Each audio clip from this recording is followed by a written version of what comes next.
There are plenty of games that fulfill our childhood. Some still work, some aren't. But one thing is for sure, they have been one of the nicest moments of our gaming lives. And how can you play those games to maximize enjoyment? It is playing it with other players or friends in a computer shop. For today's video, we will look back, reminisce, and share stories about those classic computer games we used to play in a computer shop. My name is Brian, and this is Yogatech Gaming.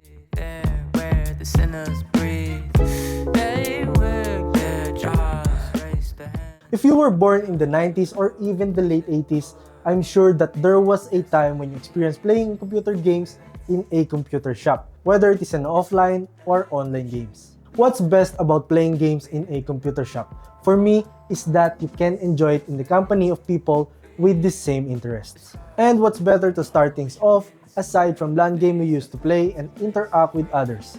Firstly is none other than Dota 1, one of my favorite LAN games. Dota 1 is basically where the whole MOBA craze started. It was a custom map for Warcraft 3 where you'd choose a hero and team up with friends to fight against another team. The goal was to destroy the other team's base while managing all the chaos and strategy that came with it. It's wild to think that this one game sparked a whole genre and led to so many others we enjoy today. The camaraderie and shared excitement, amplified by the occasional friendly taunts and laughter, made each game feel like an unforgettable adventure. Those moments, spent in the heart of bustling LAN center, forged memories that still bring a smile to my face. Next is the Counter-Strike. Counter-Strike is the classic game that made tactical shooting a big deal. It's all about choosing to be either terrorist or counter-terrorist, and then trying to complete your objective, whether that's planting a bomb or stopping the other team from doing it. You've got to work with your team, plan your moves, and react quickly, all while dealing with the adrenaline rush of each round. It's simple in concept but super intense in strategy, which is why it's been a fan favorite for so long. I still remember the rush of playing Counter-Strike at the local computer shop. Surrounded by clatter of keyboards, my friends and I would dive into fast-paced matches, laughing and cheering as we tried to outsmart each other. Those sessions were a mix of intense competition and pure fun, and we'll love every minute of it. Next is the GTA San Andreas and GTA Vice City. GTA San Andreas and Vice City are like the ultimate throwback to the 2000s gaming scene. San Andreas lets you explore a massive, open-world version of California, complete with gangs, car customizations, and all sorts of side missions. Vice City, on the other hand, took you to a non-soaked 1980s-inspired Miami where you could live out your mob boss fantasies. Both games had this amazing mix of storytelling and freedom that made them super memorable. I remember playing these games back then and sharing tips with other players at the computer shop, whether it was finding cool spots in the game or swapping cheat codes to make things more fun.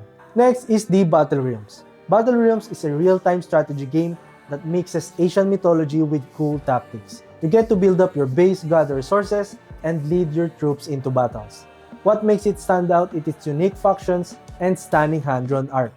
It's a fun twist on the usual strategy games and definitely worth checking out. Battle Realms is a blast in multiplayer mode, especially when you've got friends joining it. It's way more fun playing together. Next is the Need for Speed. Need for Speed is a super fun racing game where you get to drive all sorts of fast cars, customize them, and race against opponents. You can cruise to different cities, avoid cops, and tackle cool missions. It's all about high-speed thrills and intense chases, making it a great pick if you love cars and racing excitement. This game is where car enthusiasts get to fall in love with wild cars by virtually driving them and experiencing the thrill firsthand. Last but not least is the Crossfire and Special Force. These games are both thrilling first-person shooters that really ramp up the action. In Crossfire, you dive into fast-paced battles with different game modes and a huge variety of weapons. Special Force, on the other hand, offers intense and tactical gameplay with a focus on teamwork and strategy. Both games are packed with excitement and are perfect if you are into high-energy shooting and competitively gameplay. I remember playing it with friends either at the same shop or online, having a blast exploring different maps, trying out various weapons, and jumping into different game modes. So basically, those classic games we played at the computer shop are what turned us into the gaming fans we are today. They were such a big part of our childhood and will always treasure the fun and adventures we had. How about you? What games do you miss playing with your friends back then? Drop your memories in the comments section down below.